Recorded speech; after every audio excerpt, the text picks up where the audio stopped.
Nizamabad ATM చోరీ case దర్యాప్తును పోలీసులు ముమ్మరం చేశారు. దొంగల ముఠా కోసం 5 బృందాల చేత గాలింపు చర్యలు చేపట్టాలని ఉన్నతాధికారులు ఆదేశించారు.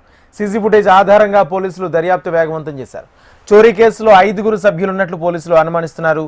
ఏటీఎం దొంగలు మహారాష్ట్ర, ఉత్తరాది రాష్ట్రాల ముఠాగా అనుమానిస్తున్నారు.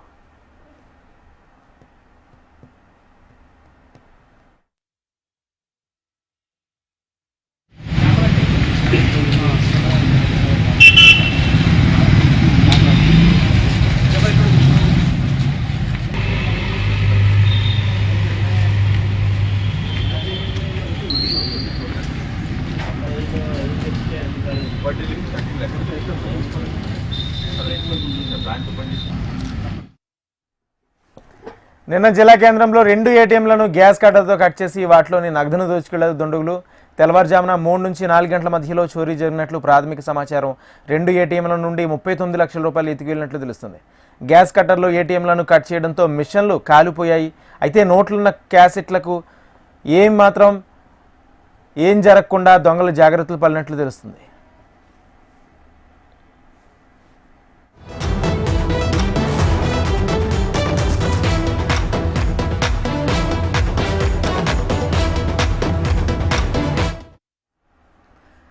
నిజామాబాద్లో ఏటీఎం చోరీ కేసు దర్యాప్తును పోలీసులు ముమ్మరం చేశారు. దొంగల ముఠా కోసం 5 బృందాల చేత గాలింపు చర్యలు చేపట్టాలని ఉన్నతాధికారులు ఆదేశించారు. సీసీ ఫుటేజ్ ఆధారంగా పోలీసులు దర్యాప్తు వేగవంతం చేశారు. చోరీ కేసును 5 సభ్యులు ఉన్నట్లు పోలీసులు అనుమానిస్తున్నారు. ఏటీఎం దొంగలు మహారాష్ట్ర, ఉత్తరాది రాష్ట్రాల ముఠాగా అనుమానిస్తున్నారు. ఇదే అంశానికి సంబంధించి పూర్తి సమాచారం మా ప్రతినిధి భూపతి అందిస్తారు. భూపతి. రాజేంద్ర, నిజామాబాద్ జిల్లాలో చోటు చేసుకున్న ఏటీఎం దొంగలపై పోలీసులు ప్రత్యేక బృందాలు ఏర్పాటు చేశారు. ఇప్పటికే 5 బృందాల ద్వారా గాలింపు చర్యలు చేపట్టిన పరిస్థితి నెలకొంది. ఏటీఎం దొంగలకు సంబంధించి 2 ఏటీఎంలలో ఒకేసారి గంట వ్యవధిలోనే 2 ఏటీఎంలో 39 లక్షలకు పైగా చోరీకి పాల్పడిన ఘటన చోటు చేసుకుంది. నిజామాబాద్ సాయినగర్ ఎస్బీఐ బ్యాంకులో 13 లక్షలు, ఆర్యనగర్ డిసిపి బ్యాంకులో 26 లక్షల రూపాయలు చోరీకి పాల్పడిన పరిస్థితి నెలకొంది. గ్యాస్ కట్టర్లను ఆధారంగా ఏటీఎంలను ధ్వంసం చేసి పగలగొట్టి డబ్బును దొంగిలించుకొని పారిపోయినట్లు పోలీసులు గుర్తించారు. ముఖ్యంగా క్రేటా కారులో వచ్చిన 5 ముఠా సభ్యులు ఈ దొంగతనానికి పాల్పడినట్టు తెలుస్తుంది. తెల్లవారుజామున 3 గంటల నుంచి 4 గంటల వ్యవధిలోనే 2 ఏటీఎంలను దొంగతనానికి పాల్పడిన పరిస్థితి నెలకొంది. ఈ ఏటీఎం దొంగలను పట్టుకోవడం కోసము నిజామాబాద్ జిల్లా పోలీసులు ప్రత్యేక బృందాలను ఏర్పాటు చేశారు.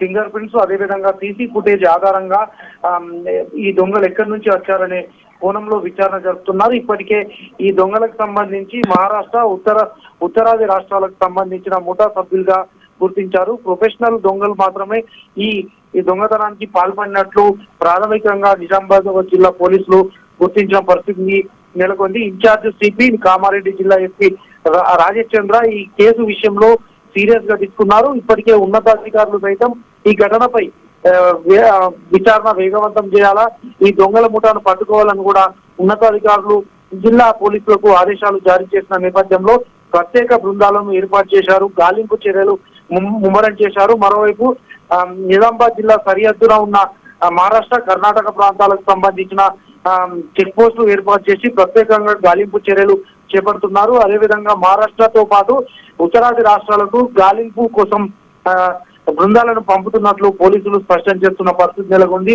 ఇప్పటికే ఈ ఘటనపై కూడా పోలీసులు విచారణ ముమ్మరం చేసిన పరిస్థితి నెలకొంది. రాజేంద్ర.